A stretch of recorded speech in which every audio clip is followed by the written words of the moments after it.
Multiple changes are happening right now for this Boston Bruins team, as more reports are coming out about Noah Dobson, the New York Islanders, and the things going on ahead of this 7th overall pick for the Boston Bruins in this year's draft. We're going to be going everything before we get to the draft tonight. We also have another update on Brad Marchand. Don Sweeney has spoken about him. And finally, an absolutely insane report about David Pastrnak here at the end. You're not going to want to miss that at the end of this video here. Before we do get into it, ladies and gentlemen, be sure to sub to the channel because we are going live for tonight's draft. We're going to be going up from the beginning of the draft to around the Bruins pick, getting a little analysis and watching that live on stream. So if you're watching right now, make sure to go hit the sub button, hit the bell so you know that we're getting live for this. Of course, it's 8:30 here, Newfoundland time, 7 Eastern. Be sure to tune in. We have a lot of interesting stuff coming, and we're going to be talking about a lot of stuff that's going on throughout this draft. But let's get straight into this video here today, because we have a lot of news to cover. Starting off here with Noah Dobson. Now, we know the situation that's been going down with the New York Islanders. There's been reports about a trade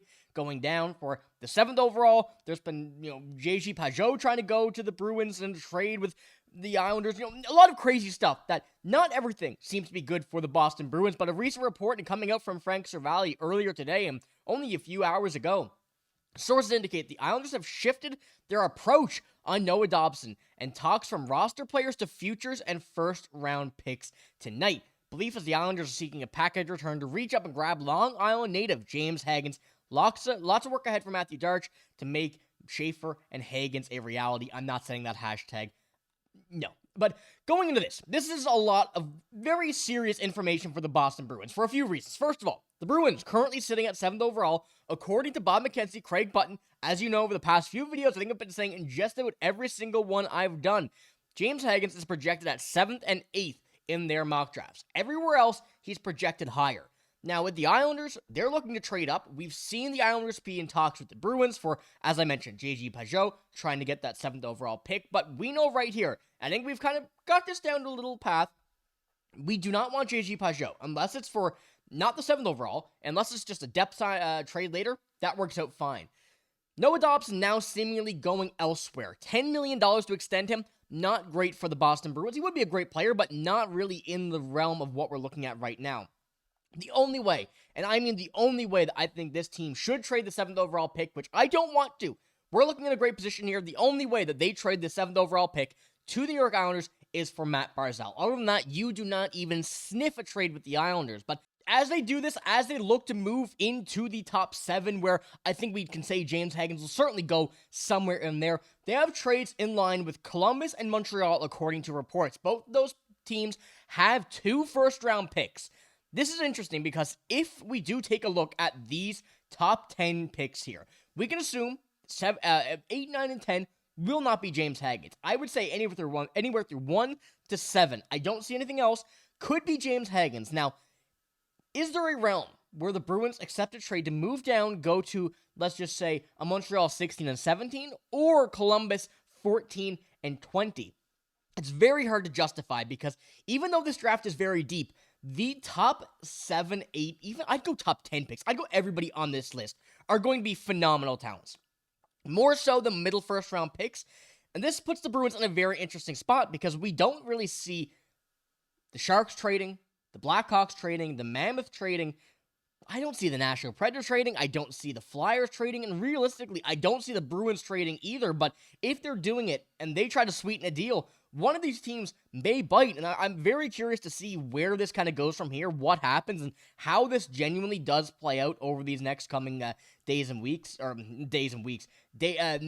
and hours, I guess we can say, because, the draft is tonight, but how this kind of plays out over if they don't get James Hagens, if they try to make a trade for him, I think there's crazier things that could happen, but looking now at this, once again, I'll pull up James Hagens' projections. You see a lot, 3, 4s, and 5s. That's really the realm that everybody thinks he's going. But then you have the 2, Craig Button, Bob McKenzie, 7 and 8.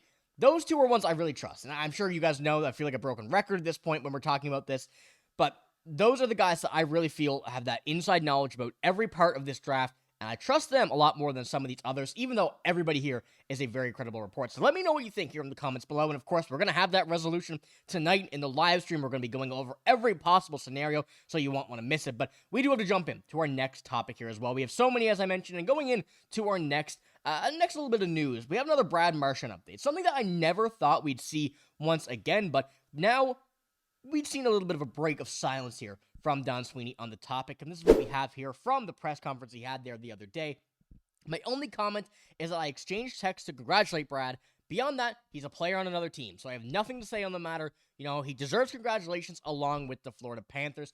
Once again, kind of ruling out the fact that Brad Marchand will likely not be returning to this team, although you never really know. Crazier things, as I mentioned, can happen, but it's so unlikely that, I feel like Don Sweeney is just being asked a question that is, can only really be answered by no, but just trying to make it seem like not putting it in that exact situation, and not in that exact terminology. You don't want to say, no, he's not coming back. But that was asked about a question of if he is returning to the Boston Bruins, and you're kind of taking a look as well, going on to the whole idea of the situation. He says, at the moment, there's no active negotiations for Marchand to return to Boston, although the veteran forward and Sweeney remain in contact and maintain a good relationship. Time will tell where his future lies, but based on the Bruins GM's words, it doesn't seem to be at the ice at TD Garden. So just want to throw that here in this video, just kind of, once again, reiterate, go over whatever we get for Brad Marchand, because I know a lot of people are still wondering about it. You probably saw this screenshot as well here, something a little from Scott McLaughlin, before we do jump into the David Pastrnak stuff, which is still, I can't believe what we're seeing here, but